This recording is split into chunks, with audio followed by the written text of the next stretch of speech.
Até você se tornar consciente, o inconsciente vai dirigir a sua vida e você vai chamar isso de destino. Essa frase é uma famosa frase de Jung, um grande psiquiatra, terapeuta, um buscador do autoconhecimento que revela muita coisa sobre mim e sobre você. Então você está achando que as tuas escolhas elas são feitas por você mesmo. Não, as suas escolhas não são feitas por você. Porque eu tenho certeza que se as suas escolhas fossem feitas por você de verdade, você não estaria tendo o resultado que você quer nessa área específica da tua vida, nessa tua questão que você traz.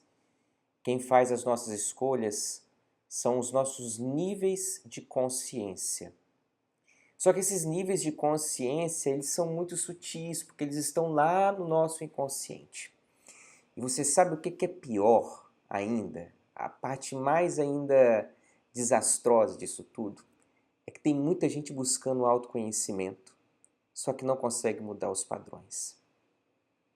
Muitas pessoas que falam bem assim, Johnny, eu fiz 5 anos de terapia, fiz 10 anos de terapia, fiz até constelação familiar. Johnny, eu até mesmo tomei ayahuasca, eu até mesmo tomei cogumelo, eu até mesmo fiz hipnose, fiz uma ação inclusive em tal terapia e não consegui mudar. E isso é dolorido, né? Isso dói muito. Por quê? Isso nos faz ter ainda mais consciência do problema, do padrão, da questão. E por vezes até mesmo nós falamos assim que nós sabemos quem foi o culpado, né? Porque não, o culpado disso é que lá atrás teve esse padrão e a gente vai colocando a responsabilidade das nossas escolhas, da nossa postura sobre os outros. Não, porque eu sou ansioso por conta disso, disso e disso, porque aconteceu isso lá na minha história. Mas existe todo um mapa para que você possa viver em paz e tranquilo. Não, porque eu sou nervoso, porque eu não consigo controlar isso. Mas existem meios, formas, e por que nós não mudamos? É justamente sobre isso aqui que eu quero conversar com você, sobre os níveis de consciência que determinam as nossas escolhas e a nossa vida. E tem um mapa fantástico sobre isso, que é o do Dr. David Hawkins, que explica para nós sobre esses níveis de consciência. Durante muito tempo, por exemplo, eu achei que somente tomar a consciência do problema, ter a consciência racional, iria me trazer força para a mudança. Mas aí é aquilo que eu sempre falo, toda pessoa que, por exemplo, que tem um vício, todos nós temos vícios, enquanto estamos identificados com o complexo corpo e mente, mas, por exemplo, uma pessoa que fuma e sabe que fumar faz mal, a pessoa que consome açúcar, nós consumimos açúcar e sabemos que faz mal. Então, o que nos leva a fazer escolhas que por vezes não nos faz bem? É justamente sobre isso aqui que eu quero conversar com você, para que você tome a consciência de que existe um caminho e que esse caminho ele é teu, ele é individual. Por isso que eu acho muito fantástico aqui essa tabela que eu vou passar aqui para você, chamada do mapa, né? Ela é conhecida como mapa da consciência. Existem muitas coisas, né? Tem muita gente que está usando essa tabela, só que o que acontece? Infelizmente esse conhecimento ele tem caído nas mãos do ego, da nossa mente. Eu tomo a consciência racional, intelectual, a nível da mente, da consciência que eu tenho, do nível de consciência, mas eu não consigo subir o nível de consciência de verdade. Compreende? Por que isso acontece? Porque, na maioria das vezes, nós tomamos uma consciência, como eu disse para você, uma consciência intelectual. O que é uma consciência intelectual? Do que se trata? É como eu vou dizer para você assim, ó, sabe, minha mãe falava, né? Entra no ouvido e sai no outro. Então, entra aqui e sai aqui. Ou entra aqui e sai por aqui, e sai por aqui. Como dizia aquela frase, né? Entra no ouvido e sai no outro. E todo autoconhecimento que nos leva somente a um acréscimo de conhecimentos não é o autoconhecimento de verdade. Não é o autoconhecimento. Ah, mas eu sei do meu perfil comportamental. Ah, mas eu sei do meu enneagrama. Ah, mas eu sei do meu tipo Q, do meu temperamento, do meu... Isso não é autoconhecimento, isso é processo de investigação de uma camada que a gente chama da camada da personalidade. De onde que vem personalidade? Vem de personagem. Então eu conheço bem o personagem do teatro. Só que o personagem do teatro às vezes está vestindo uma roupa que é do personagem, às vezes está ali com a maquiagem. E assim nós vamos fazendo na nossa vida. Nós não temos, de fato, a percepção do nível de consciência. Para a gente entrar aqui nesse tema, eu gosto muito, tem várias explanações sobre o que é a consciência, né?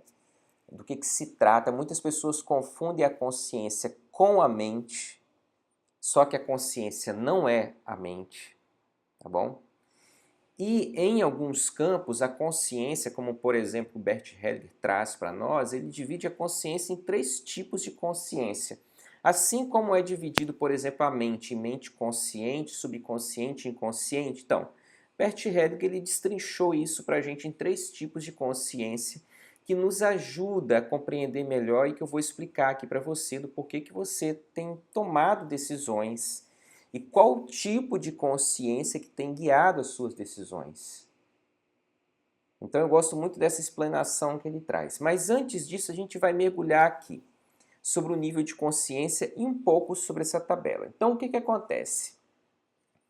Um nível de consciência ele gera uma frequência, que gera uma emoção, que gera uma visão de vida, que gera uma visão de Deus e que te coloca num processo.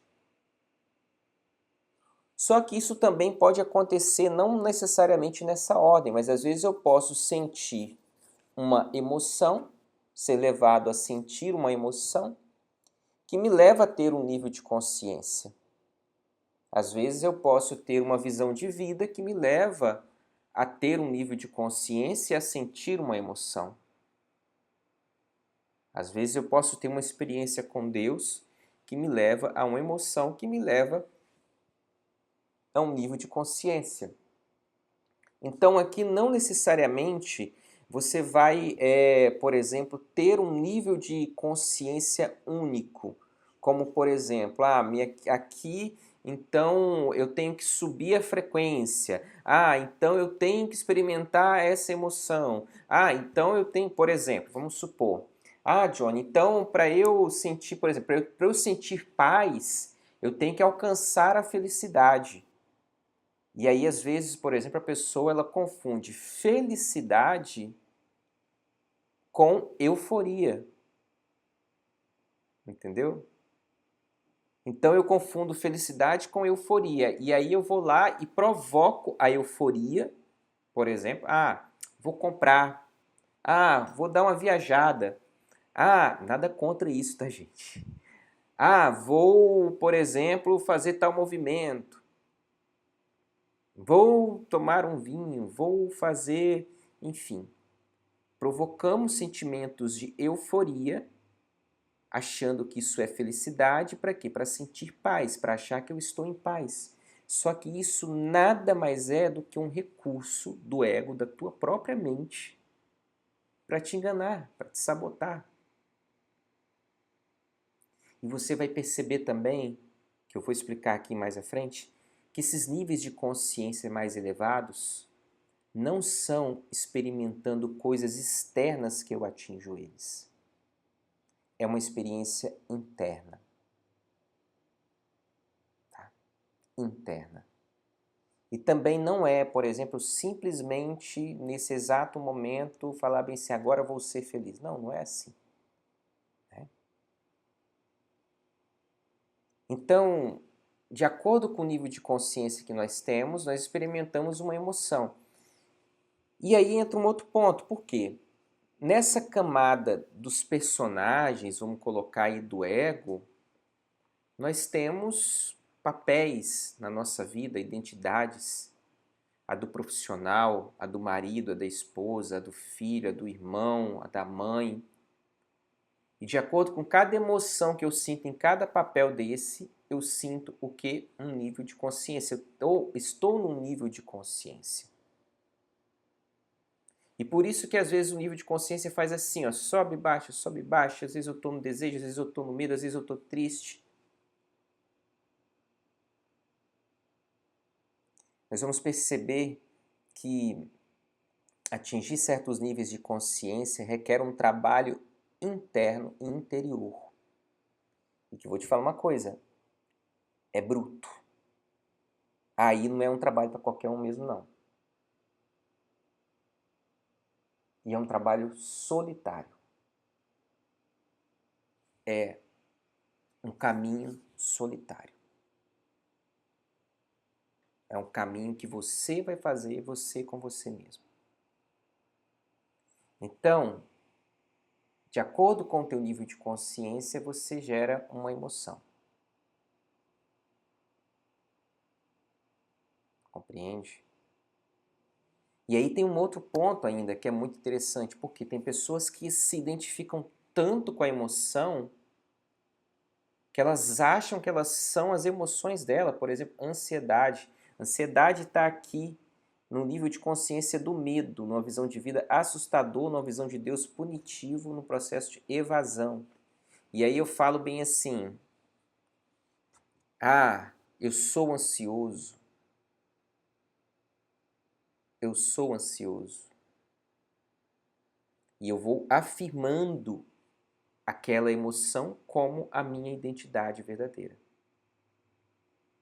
Então, essa série aqui vai te dar uma ideia fantástica e uma consciência racional, intelectual, porque esse experimento é você com você mesmo, sobre o teu nível de consciência, sobre a visão de vida, sobre a visão de Deus e sobre o processo.